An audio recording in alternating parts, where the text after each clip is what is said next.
And we got the Admiral's best fighter alongside BKFC, Bantamweight World Champion. Y'all come out March 24th. March 24, right? March 24th. Let's go, Reggie.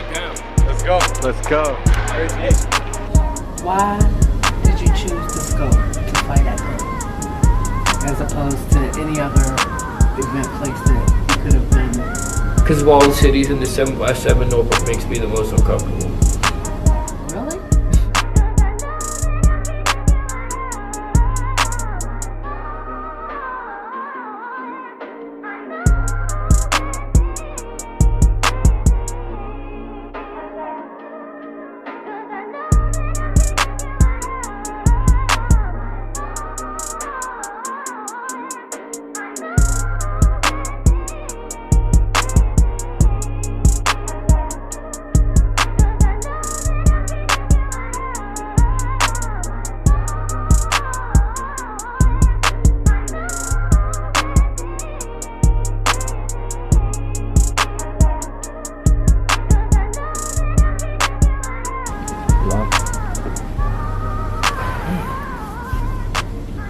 I feel like the Marvin Hagler of bare knuckle. Why? Because not a lot of people know that, or I mean now it is, but on the way to his title, but for 8 years Marvin Hagler worked construction every day and then found time to train. It wasn't until he had finally became champion and got a cushion in life where he started, his isolations and, going off and, training and away from people. And you see the result of that hard work and dedication in essence of what he accomplished in life. But if you look at it to, comparisons to the other great fighters and the promotion and you know what I mean, like Ray Leonard and Tommy Hearns and all they those had a lot of shine. were part of the shine that those guys got in comparison to Marvin in the hard route that he takes out of, like especially in this day and age, because it's about instant gratification and how can I get rich quick and how can the easiest route to being successful, rather than grinding it out the hard way sometimes. And that's what I've done. That's what I've had to do. I have worked my day job for the last 8 years and trained in between. The other day, we had a job that I could not go do till 3 o'clock. You know where I went? To the gym. I called up Trevor. I called up Alex. I said, yo, y'all, I got a break in between the day. Y'all trying to go get a mid-afternoon session? I went to the gym. We trained for like 2 hours. Then I went, put my stuff back on, and went back to work. And when I got off work, I went home, saw my children for a little bit, and then went back to training. I don't think there are many men in this world that are built, if any, like me. And it's culminated to not taking it easy. I'm still grinding my butt off, but being able to show my work in front of the people who know it, but haven't really truly seen it. And that's gonna be the best part. The kids that come to the gym and they're like, damn, coach is over here, like, why is this man working so hard? They do get to see you. You'll be home. They that's what I'm saying. Get to see you. Yeah, like see it firsthand. Oh my goodness. Like The they gym is gonna can be almost off the reach chain. out and touch it, and for me, that is the most special part about it, because it's not been an easy road. I have friends and family who have seen me at my highest, they've seen me at my lowest, they've seen me, struggle and get back up and fall again and get back up and keep pushing through. And I'm just excited to present a culmination of all of that adversity and also shine, give a little bit of my light to other people who may need it. And that's going to be the funnest part. I'm going to come out here on March 24th and just have fun doing what I love to do for the people that I love to do it for, right in front of them, instead of them all having to watch on a big screen or TV or something like that. So that's what I'm looking forward to. What's your personal relationship with God like right now? You know, I've been fighting some spiritual battles lately, you know, but I talked to him this morning. It wasn't as long as I would like to because the sun was beating on the door. That's a normal occurrence right now. But I know that there's a purpose for me, and it's the reason why I'm here. It's all God. You know, like I tell people those stories all the time where I literally have, you know, we talk to God, we have that spiritual connection, but when He just has to every now and then reach down, like, listen, boy, like you can feel it pluck you. You know what I mean? Yeah, definitely. So, and I got plucked. Everybody does. So Everybody gets plucked at least once in a I'm life. trying to do the things that I need to and reach out to the people. And then Trevor is God's messenger for me. I love him to death. He can be scattered and misguided and misdirected at times, but when you talk about God putting somebody in your life to, I guess, emanate through him when Right. he can't really get to you, that's Trevor. Every day he sends me scriptures, he sends me, you know, videos to watch, That young man and really he's like, loves you. I'm sorry, bro, I don't mean to be overloading you. I'll be like, yo, I'm just backlogging. And the crazy part about it is you know, one of the videos I see it sent, I won't, you know, or something, whatever, and then I'll finally sit down to look at it or whatever, and it's right there on time. It's what I needed in that moment, and I'm like, yeah, all right, I got you, you know. So There has been one person that has not been here to see you or be a part of the journey with you because he got taken away from us too soon. And yeah, I know that a few weeks ago that the court case came to a head, and it wasn't the outcome that everybody thought it should have been. that was tough. That was really tough. That week in my life, I almost shut down and became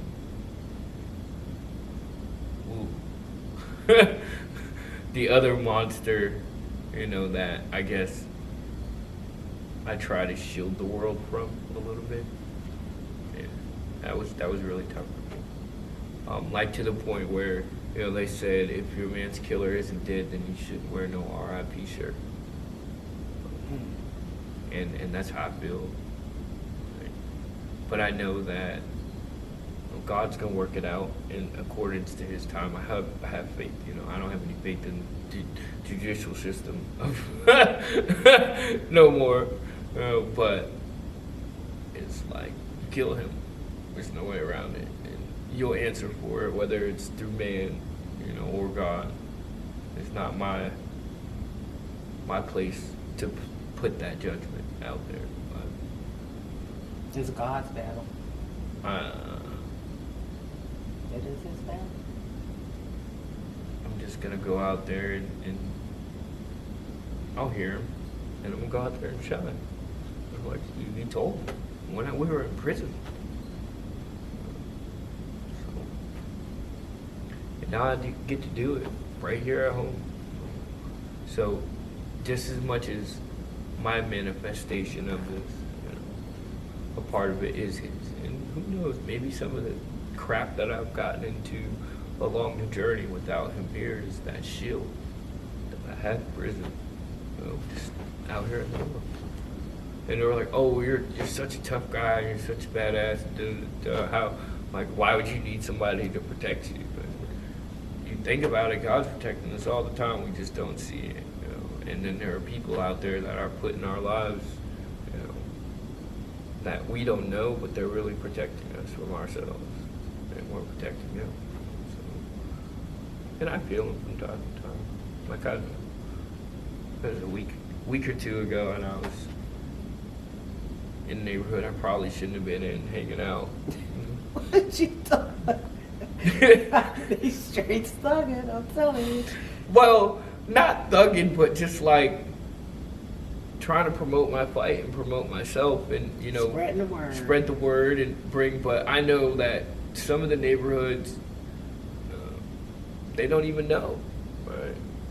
They don't know, they can't know, because they don't really go above beyond what's given to them. I mean, I was having a really intellectual conversation with a friend of mine who's very pro-black, and I'm like, look, man, it's not about being pro-black, white, but I said change is implemented by people being able to access and give you new ideas. I said there's willful ignorance and there's inherent ignorance. Inherent ignorance is when you just live in something because it's all you know and you've never been exposed. And then willful ignorance is when you have access to other information and you can choose, and then when you find out the other information is fact, you can, and you choose to disagree with what is fact. That's willful ignorance, right?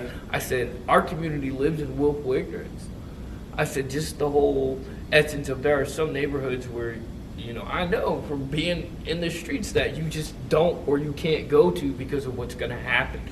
What's going to turn out. They're going to try to check you. They're going to try to rob you, all that stuff. But how do I implement change? How do I show these kids that you can do something else if you don't go in there, right? If I don't go in there and present them with new information, if I don't go in there and give them new ideals and shit like that, then how can they ever have an opportunity to not live in inherent ignorance? If they choose to live in willful ignorance, that's on them. But if we can't go into these places in the uncomfortable areas, and find enough comfort to try to invoke just a little bit of change, you see, nothing will ever change. So I'm gonna be 100% honest. I was a little nervous. Like I sat in my car for like a good 15 minutes, just observing, scoping out with my belt and my chain and all that stuff. And I had one of my homies with me, just in case. But at the same time, it's like I'm not scared to get in there and fight another man. Why should I be scared to get up and go talk to a group of people and show them my accomplishments, and not in the sense of gloating? I don't. This is a trinket, I tell you all that. You've been where they're at. I have been in. You've been where they're at, and you made it to the other side. Exactly. And right. You're trying to so I gotta go. Another side. Yeah. I call it both sides of the fence, jump off. My dumb ass just kept climbing back over and jumping back over to the left. Like, oh no, it's not where I want to be. Wait, I don't like it over, so, but if I don't go to those places, if I don't go see the people that I used to associate with and show them, hey, look, man, you can change. And then I tell them it's not about being a world champion or superstar, because I ain't no superstar, but I don't consider myself, just a regular dude. But if I don't go and tell them that there are other things that we can do, and no matter what you aspire to do, you can be great at it, then who else is going to do it? True. It could be anybody. It could be anybody. But that's what made Muhammad Ali the greatest champion in the world. Not his fighting prowess, not his record, not him beating George Foreman. The fact that he was not scared. He was fearless. To go into the hard places, to stand up for the things that he believed in. That's what makes a real champion. And the days that it's tough for me, when I'm tired, I got to remember that part of it. That's what makes me a real champion. So, what is your driving force every single day? What is your driving force? Not only in your personal life, but in your fight life, just in life in general. God kept me on this earth when I should have been dead quite a few times, and I don't always live according to my purpose. I try, I struggle, I'm human just like everybody, but It's to show people that they can change their stars.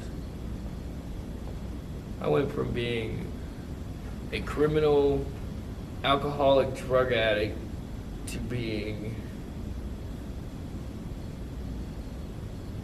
a family man, an accountable employee, one of the top leading guys at my job, blah, blah, blah, which means absolutely nothing, to being one of the baddest men on this planet as it stands right now. And not bad in the essence of, I know I can beat pretty much any man on this planet up. Does not matter how big you are, in my mind. It's the hard work, the sacrifice, and the dedication to get to where I wanted to go. Like I said, we live on Easy Street now. Why did you choose the scope to fight at home, as opposed to any other event place that you could have been? Because of all the cities in the 7x7, Norfolk makes me the most uncomfortable. Really? Norfolk makes you the most. So you're going to bring the fight right to Norfolk, huh? I had a few bad experiences as a child. I won't say a child, a young adult, teenager. I got shot at out here a couple times, robbed,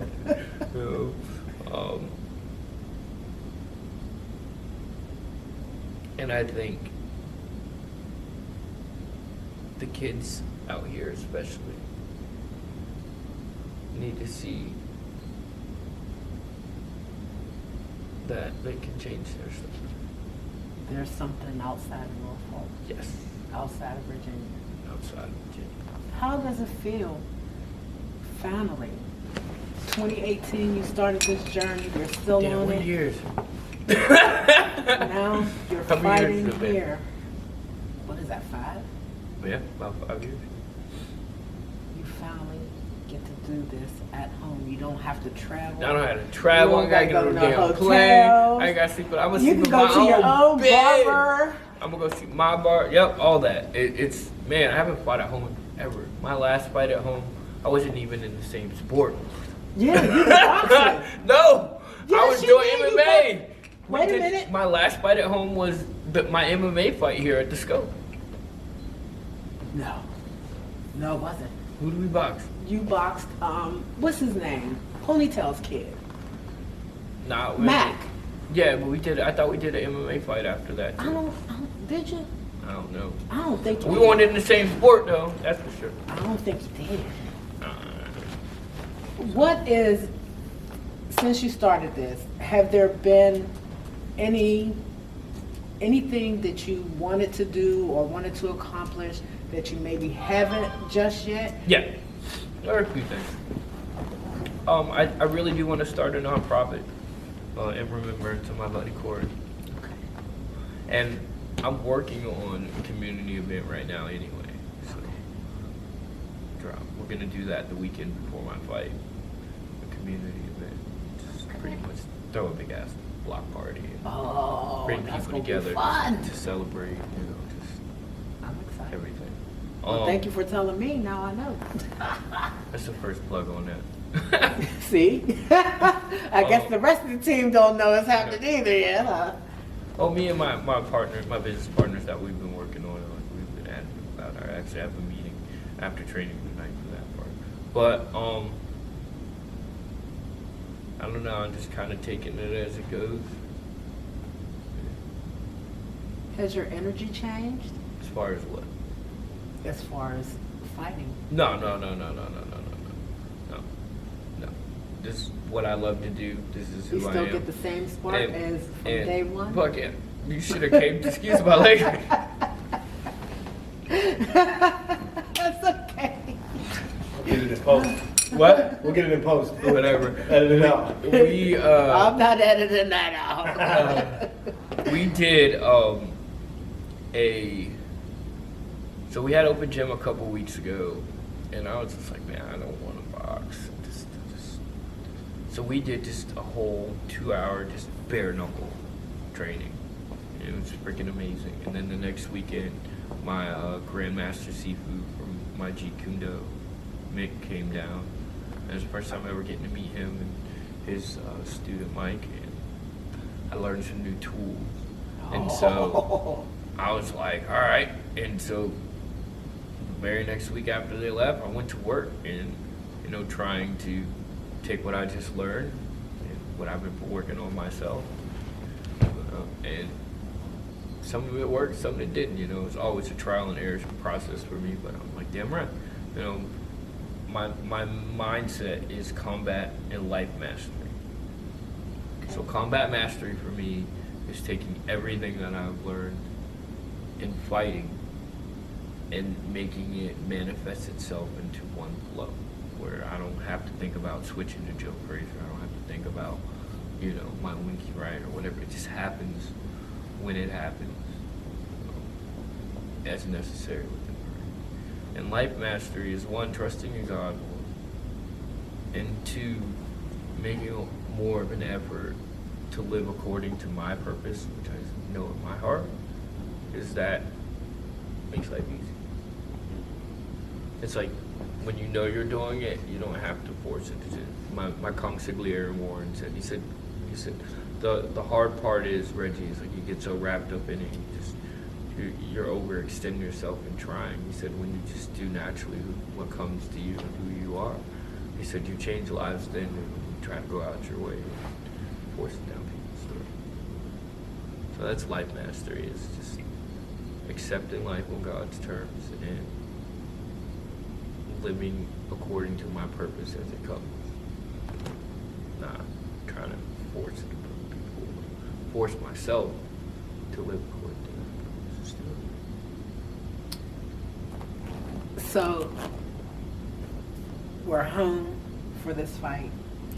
One of the things I always talk to you guys as fighters about is when you fight at home, you kind of get gooey in the middle because you're getting all that love. You don't have to move too much, and Did she say gooey? because you're getting all that love. You don't have to move too much, and Did she say gooey? What do you mean, like in the middle? gooey in the middle. Y'all kind of get soft a little. Look at this one showing off of me. Y'all see this showing I'm a off? little gooey. Just. It might be a little gooey. I don't know. But I wonder, because I need to know, is it making you gooey being at home? Are you getting too much love? Are you you know what I'm saying? Is it? No. For me, that's even more motivation to get up at 5:30 in the morning and run an extra freaking mile in the cold. I hate running in the cold. Okay? I always say it to people, if I was born any further up north than Virginia, I would not be a fighter, because there's no way you was getting my black butt up in the morning to go run in the cold. This is not happening. Right? And I could deal December, you know, I didn't have to do much running. You know, January, got here, top of camp, you know what I mean? So what choice do you got? You freaking start running in the cold, you know? And then when, you know, you go out and you meet people and you talk to, and then you run into people that know, they're like, yo, we can't wait for your fight, Reg. You know, it's like, well, damn right. Time to get up this morning. Time to go. People know it's coming, you know, they expect, you know, and I have that same expectation of myself now, you know, so as far as the training, whatever, shoot, I missed the practice last week. I went and I made it up. My coach is like, what you doing here? I was like, I missed our training session. I was like, I'm here to make it up. I was like, but we got an hour because I got to still make it to practice.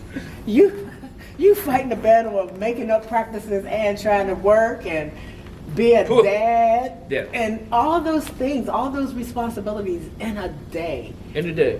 What does Reggie enjoy for Reggie?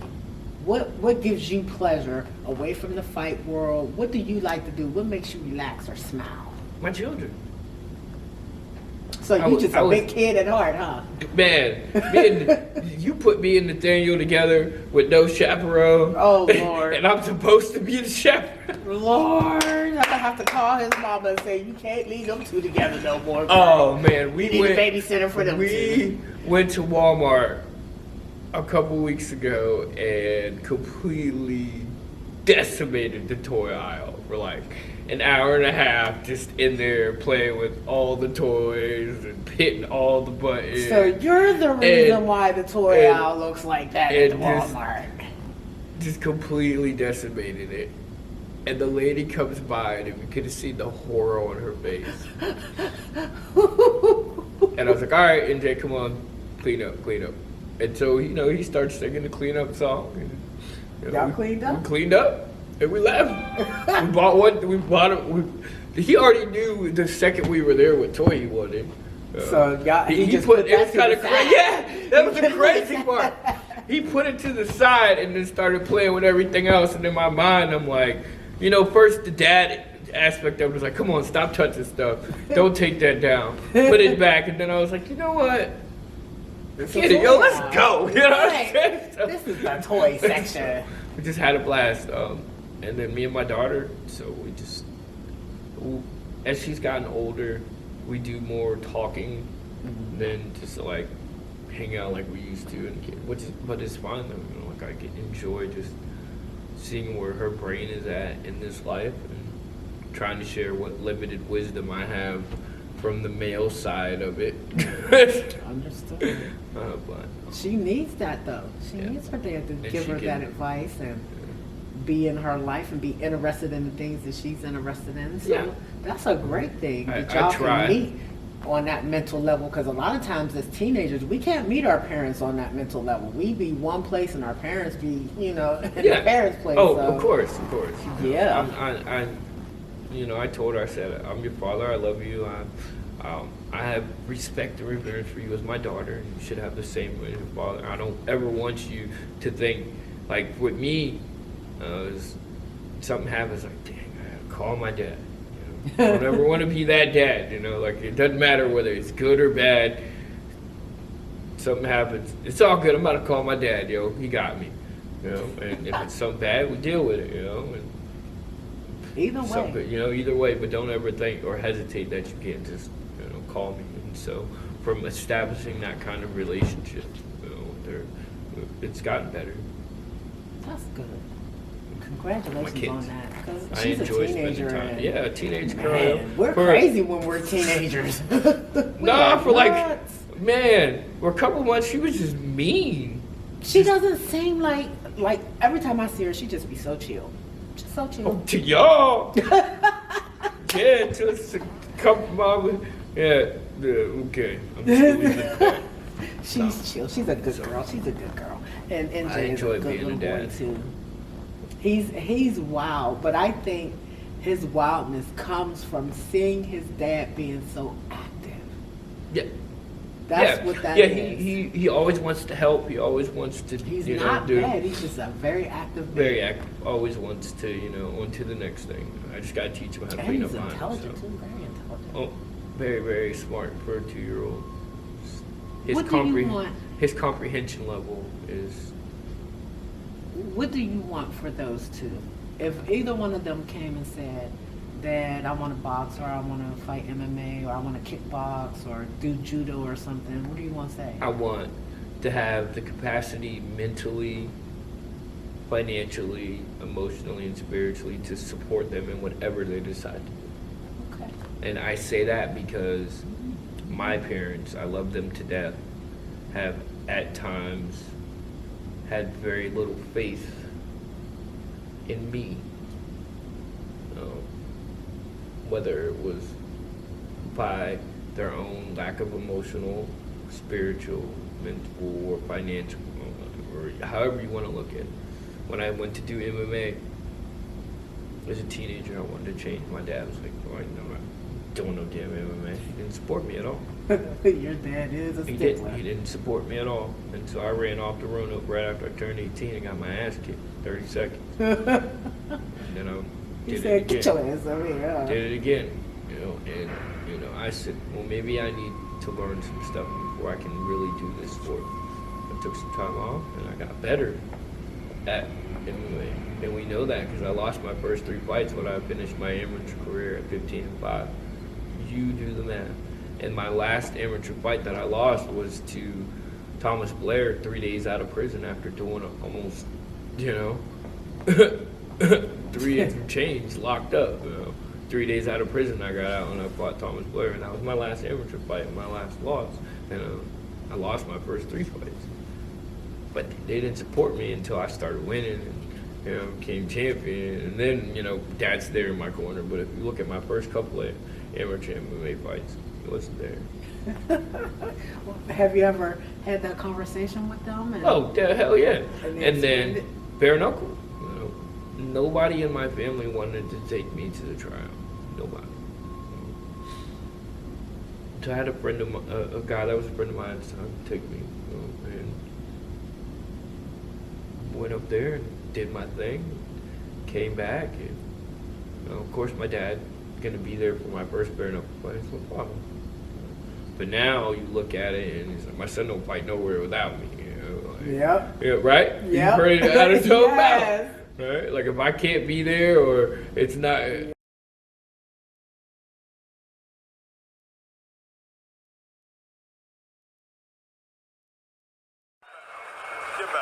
across the squared circle, his opponent fighting out of the blue corner. Tonight wearing blue, trimmed in black and gray.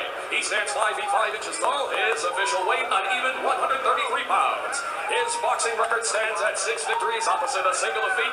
And he is also an MMA veteran of 7 professional fights. Ladies and gentlemen, please welcome the USBU Super Featherweight Regional Champion, fighting out of Chesapeake, Virginia, Reggie E.C. Barnettjr. And our referee in charge of the action, Bill Clancy. Second out. Fighters total line.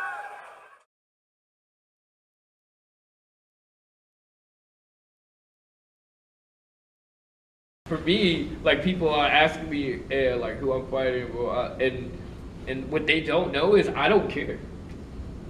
Like me honestly, you could put me in with one of the guys that's 170, 180 pounds. If you shoot it across the table, Reggie's gonna be like, all right, I'm down, right? But it's not Reggie who ever turns down a fight, rejects a fight, or can't take a fight, because ultimately that decision goes to my dad. I always put that ball in his court. Like, it's up to, when we were deciding on our next opponent, you know, I'm like, it's up to you, Dad. When I told him I wanted to fight Dad, he was like, why? He was like, we ain't working backwards, we moving forward. Does that bother you that he won't fight you? No, not at all. It proves what I said.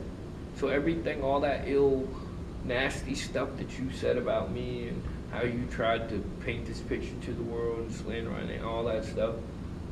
The fact that 1, you didn't show up. 2, you talked trash again and didn't accept the fight.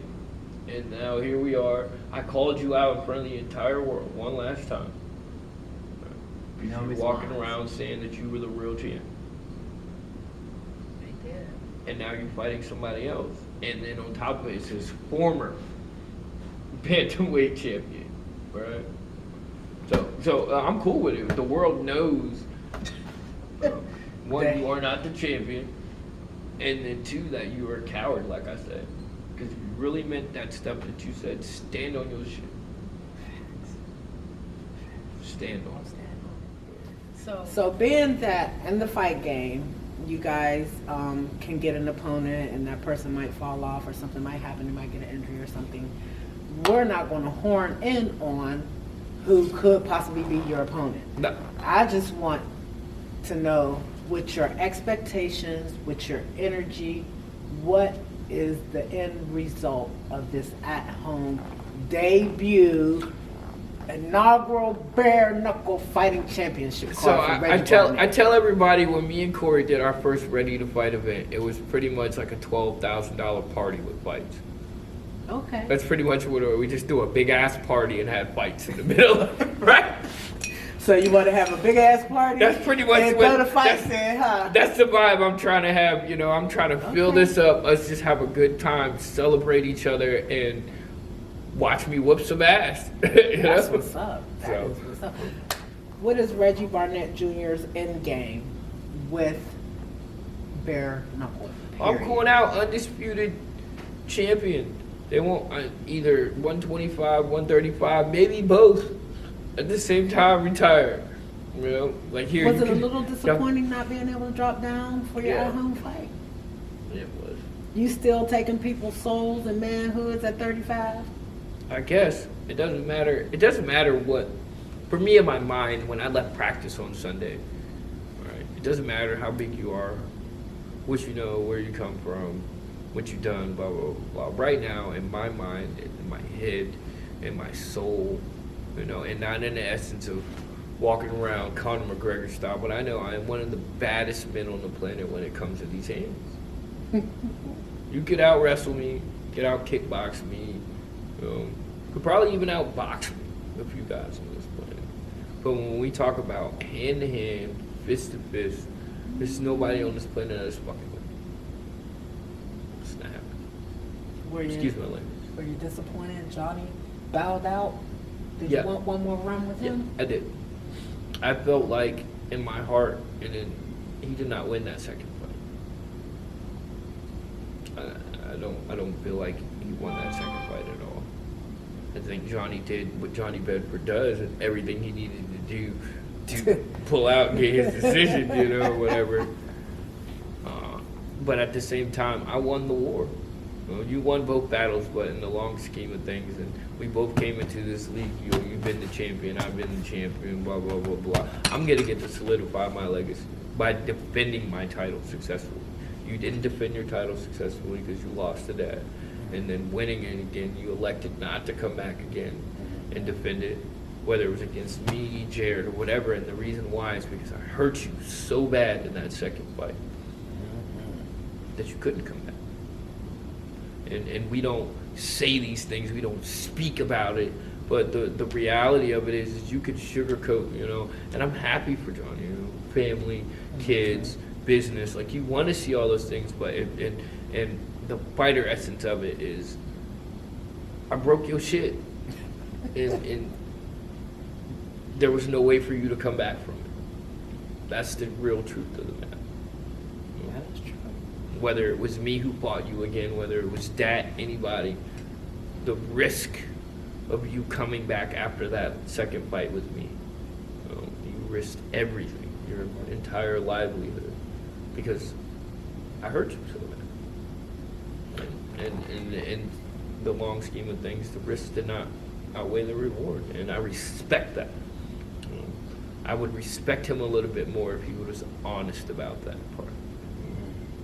Don't just leave that part out. But I appreciate him giving me props as, you know, one of the best fights, you know, that he's had in his life and all that. But I'm bound to punch, I'm trained to go, I'm down to rock, you ready to roll? Blood, sweat, fight. We can talk about how they really hitting that mad life. I'm bound to punch, I'm trained to go, I'm down to rock. Are you ready to roll? Blood, sweat. thank y'all for tuning in to another wonderful interview with my good friend, right here on Fightheads MMA, my day one. Alright, and please make sure y'all come out March 24th. It's going down. I'm about to put the champ stamp right here. Let's showcase some skill. Fight heads, everything on the tape is real, and the host is Nikki and her tapes is real. You tuned in, click subscribe cause it makes sense. I welcome you to the Fight Heads. Yeah, I'm bound to punch, I'm trained to go, I'm down to rock. You ready to roll? Blood, sweat, fight. We can talk about how they really hitting that mad life. I'm bound to punch, I'm trained to go, I'm down to rock. Are you ready to roll? Blood, sweat, fight. We can talk about how they really hitting that mad life.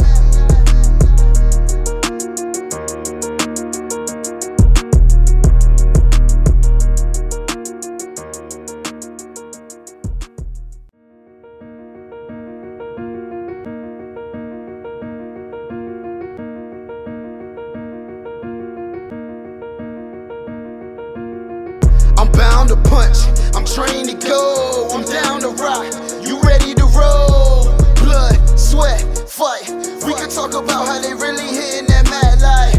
I'm bound to punch, I'm trained to go, I'm down to rock. Are you ready to roll? Blood, sweat, fight. We can talk about how they really hitting that mad life. Pack a punch, bitches, free 99. Capture all my greatness, keep that thing on rewind.